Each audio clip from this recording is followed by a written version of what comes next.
अस्सलामु अलैकुम वरहमतुल्लाहि वबरकातुहू। बरदरान अज़ीज़, एक बहुत बड़ा मसला जो इस वक्त हमारे माशरे में है वो ये कि आवाम परेशान है, महंगाई ने कमर तोड़ रखी है और अमन व अमान की सूरत हाल भी ख़राब हुई भी है। उसके असबाब क्या है? लोग इसके असबाब हुक्मरानों को करार देते हैं, फला हुक्मरान ने ये कर दिया, उसने ये कर दिया और अब ये आ जाएगा तो ये कर देगा। मसलन इस टाइम जो सूरत हाल चल रही है उसमें मौलवी हों, उलमा हों या सियासतदान हों, सब लोग अपनी अपनी बोली बोल रहे हैं। न कुरान मजीद सामने है, न नहजुल बलागा सामने है, न अहकाम परवरदिगार सामने है। कुछ लोग एक हुक्मरान के पीछे खड़े हुए हैं, कोई दूसरे सियासतदान के पीछे खड़े हुए हैं। क्या इमरान खान या दीगर सियासतदान मुल्क के अंदर अमन व अमान कायम कर सकते हैं? क्या मुल्क की हालात को बेहतर बना सकते हैं? नहीं बना सकते, कभी नहीं कर सकते। क्यों? इसलिए कि अमीरुल मोमिनीन अलैहिस्सलाम का फरमान है, अल मुल्क यबका मअल कुफ्र वला यबका मअल ज़ुल्म।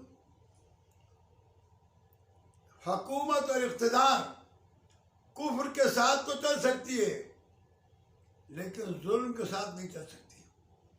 ये जितने भी मौजूदा सियासतदान हैं और हुक्मरान हैं, ये सब जालिम हैं। इनको जब तक के अवामुन्नास पर रहम और शफकत का और अवामुन्नास के साथ प्यार और उनके साथ अच्छा सलूक करने का जज्बा नहीं होगा, उस वक्त तक मुल्क के हालात बेहतर नहीं हो सकते। कभी भी मुल्क के हालात बेहतर नहीं होंगे। उसकी वजह है कि हर हाकिम अपनी जेब भरने के लिए तैयार है। जो आता है वो पाकिस्तान से मुखलिस नहीं है। हर सियासतदान अपनी पार्टी और अपने कारकुनों के साथ मुखलिस है, बाकी अवाम के साथ कोई मुखलिस नहीं है। अगर पाकिस्तानी अवाम चाहते हैं कि इन जालिमों से छुटकारा मिले तो सियासतदान बदलने से, हुक्मरानों के बदलने से हालात नहीं बदलेंगे कभी भी। क्यों? इसलिए कि परवरदिगार आलम की ज़मीन है ये, उसका निज़ाम यहाँ पर कायम है।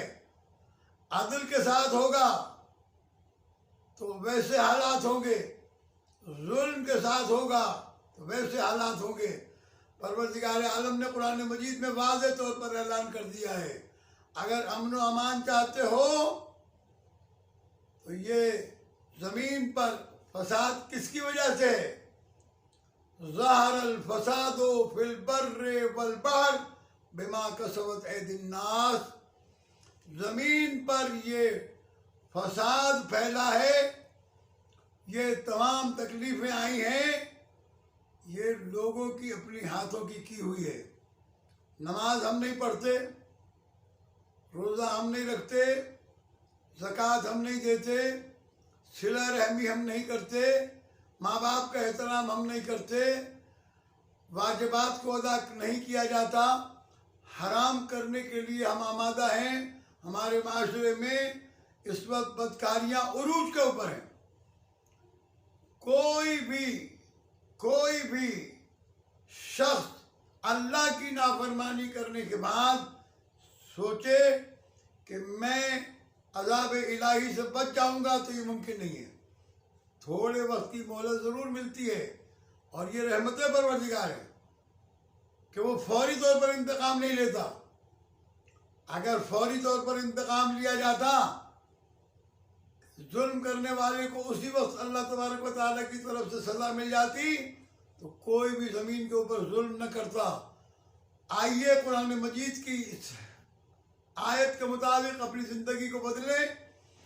फलियाबुदू रब्ब हाज़ल बैतिल्लज़ी अतअमहुम मिन जुअइन व आमनहुम मिन खौफ। आओ इबादत करो इस घर के परवरदिगार की कि जिसने तुम्हें खौफ में अमन दिया है और भूख में खाना दिया है। लिहाजा मस्जिदों को आबाद करें, सच बोलें, वालिदैन के साथ अच्छा सलूक करें, अजीज़ों के साथ सिला रहमी करें, जुल्म का खात्मा करें, जिस कदर मुमकिन हो परवरदिगार आलम की मखलूक पर शफकत करें। अल्लाह के अमर के आगे अपने सर को झुकाएं। इंशाअल्लाह हालात खुद ब खुद बेहतर होते चले जाएंगे। अस्सलामु अलैकुम व रहमतुल्लाहि व बरकातुहू।